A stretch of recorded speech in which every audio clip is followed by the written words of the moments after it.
Bismillahirrahmanirrahim. Assalamualaikum warahmatullahi wabarakatuh. Kami dari kelompok 5, Vita Rizky Kusumael, Rizky Norihwan, Novia Khalifatul Magfiroh, Faradisa Ayu Deviana. Di sini kami akan mempresentasikan hasil diskusi kami, yaitu kaidah penggunaan diksi.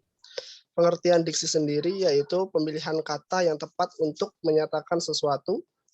Diksi merupakan ketepatan pilihan kata dan menjadi salah satu unsur yang sangat penting, baik itu dalam dunia tulis-menulis atau tutur kata yang kita gunakan sehari-hari. Istilah diksi tidak hanya digunakan untuk menyatakan kata-kata mana yang dipakai untuk mengungkapkan suatu ide atau gagasan, tetapi juga meliputi persoalan frasa, gaya bahasa, dan ungkapan. Adapun tujuan diksi yaitu untuk mengungkapkan gagasan sehingga diperoleh efek tertentu, namun di samping tujuan utama tersebut, penerapan diksi juga dilakukan untuk mencegah ambiguitas. Pasalnya, ambiguitas bisa memicu terjadinya interpretasi yang berbeda antara penulis dengan pembaca atau pembicara dengan pendengar. Dengan diksi yang tepat, hal tersebut akan lebih terminimalisir. Selain itu juga, tujuan diksi yang lain yaitu bisa menimbulkan kesan yang lebih halus, sopan, tegas, dan sebagainya pada tulisan, sehingga penulis bisa menunjukkan perasaan dan karakternya melalui pemilihan diksi. Adapun fungsi dan ciri diksi akan disampaikan oleh Mbak Faradisa, silakan. Fungsi diksi. Selain diterapkan dengan tujuan tertentu, pemakaian diksi dalam sebuah tulisan juga bisa memberikan beberapa fungsi. Adapun dalam sebuah tulisan, fungsi diksi adalah sebagai berikut. Yang pertama, mencegah perbedaan penafsiran. Yang kedua, mempermudah pemahaman dan mencegah salah pemahaman.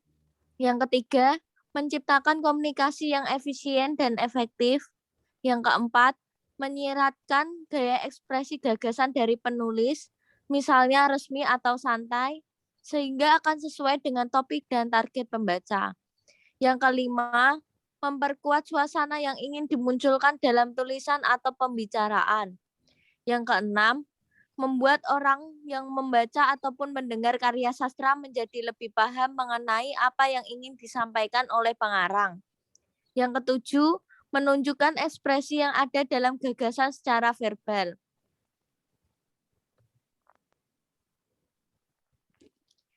Ciri-ciri diksi.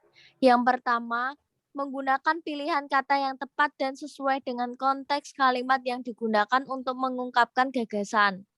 Yang kedua, pilihan kata yang digunakan dapat membedakan nuansa makna, kata, dan bentuk yang sesuai dengan ide atau gagasan, situasi, dan nilai rasa pembaca maupun pendengar.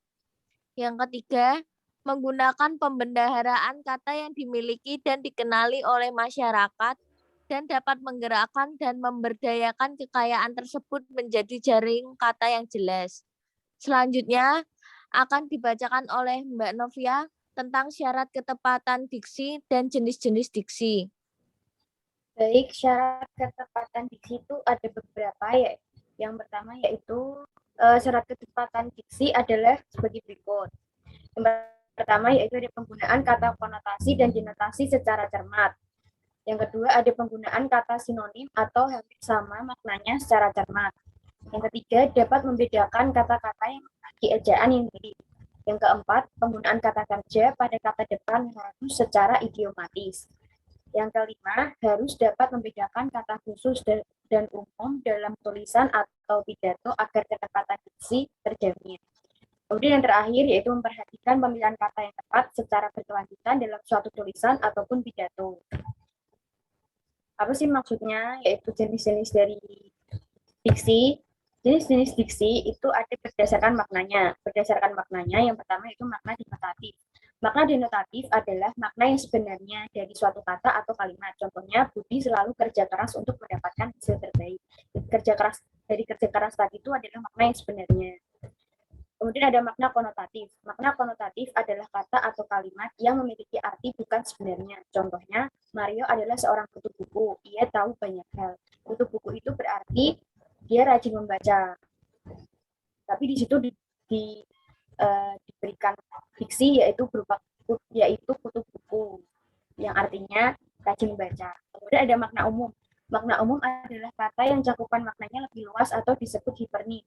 Contohnya, paman membawakan kami buah-buahan hasil kebunnya. Kemudian ada makna khusus. Makna khusus adalah kata yang cakupan maknanya lebih sempit atau terbatas, disebut hiponim.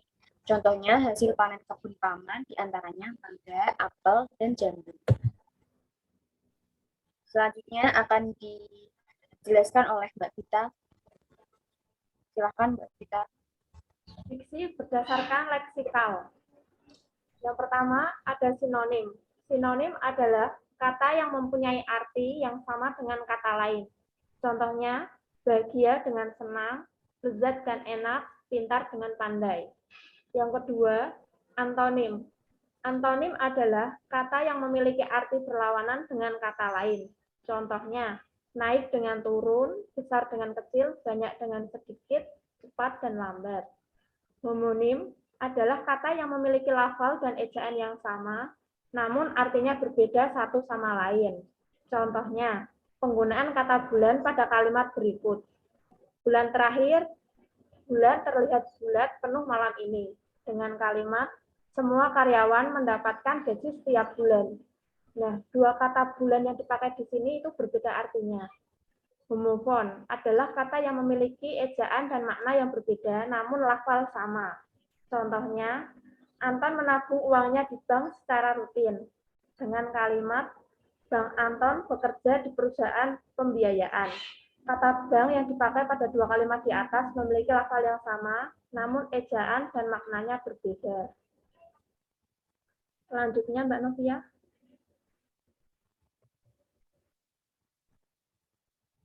Selanjutnya ada homograf. Homograf adalah kata yang memiliki lafal dan arti yang berbeda, namun ejaannya sama. Contohnya, makanan favorit wanita itu adalah tahu goreng. Dengan kalimat, wanita itu tidak tahu kalau hari ini libur. Kata tahu pada kalimat di atas, ejaannya sama, tapi memiliki arti yang berbeda. Selanjutnya ada polisemi. Adalah kata yang memiliki lebih dari satu arti. Contohnya, para nasabah yang menabung di bank akan mendapatkan bunga setiap bulan. Dengan kalimat, Andini adalah salah satu bunga desa yang paling cantik. Kata bunga pada kalimat di atas memiliki arti yang berbeda walaupun menggunakan kata yang sama. Yang terakhir, hipernim dan hiponim. Hipernim adalah kata yang dapat mewakili banyak kata lainnya. Sedangkan hiponim adalah kata yang dapat terwakili oleh kata hipernim. Contohnya, di kebun binatang itu terdapat banyak binatang liar. Misalnya, gajah, singa, buaya, rusa, kuda, dan lain-lain. Pada kalimat di atas, binatang liar merupakan hipernim, sedangkan kata hiponim ada di kalimat gajah, singa, buaya, rusa, kuda, dan lainnya. Demikian presentasi dari kelompok 5. Untuk kekurangannya mohon maaf. Terima kasih atas perhatiannya. Assalamualaikum warahmatullahi wabarakatuh.